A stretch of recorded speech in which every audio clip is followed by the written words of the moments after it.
era government ya kuno yennyini yahayalinga lawyer baagala ekibiina kya NUP bakijje e Canada. Baagala ekibiina bakikole ki bakijje Canada. Era buli kisi muntu eyagendera kwasayira mu mbusimanya baagala okutta Uganda mwalimbalimba abamu mbu baagala okutta sima bagenda batta omusango guli mu kooti ye Canada.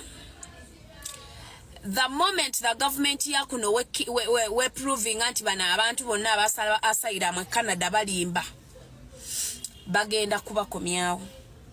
In case nga ba proving na yenze yangambye bana abantu lawyer wa government ya kuno ali gwe baba wadde Canada mukambwe mu nangamba namukasa bayinza okutukomyawo.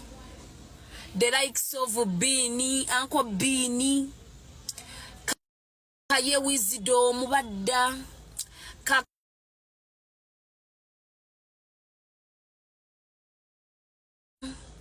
Kakala, Saguba Megabwe, Nebagama nti Uganda eri safe mwasaba sayida mukubuyaye bichi bagenda bakomyawo.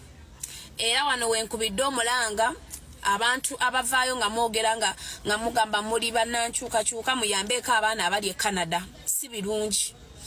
Era ne principal nze nkubye ku namba gye bampadde nti kuba oli yabimpa ali e Canada yangambe namukasa tuyambe tetulina feroya abasaba fenna asayira mu ye Canada tetulina lawyer wadde nangamba namukasa tuyambe principal mugambe. Era njagala okugamba owekitiibwa Kyagulanyi yamba kubana abali e Canada bagenda bazza omusango government ya kuno bwegusinga nti basaba asylum mu bukyamo ya political asylum musimanya bagala batta musango guli mu kooti bangambye bagenda tandika ogulira January naye January awo mu makati government bwebe gusinze ya kuno buli kisi eyagendera kwa asylum ya NUP.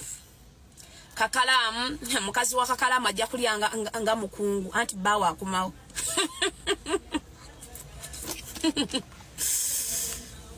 Kakalamu nabanja wo mukabira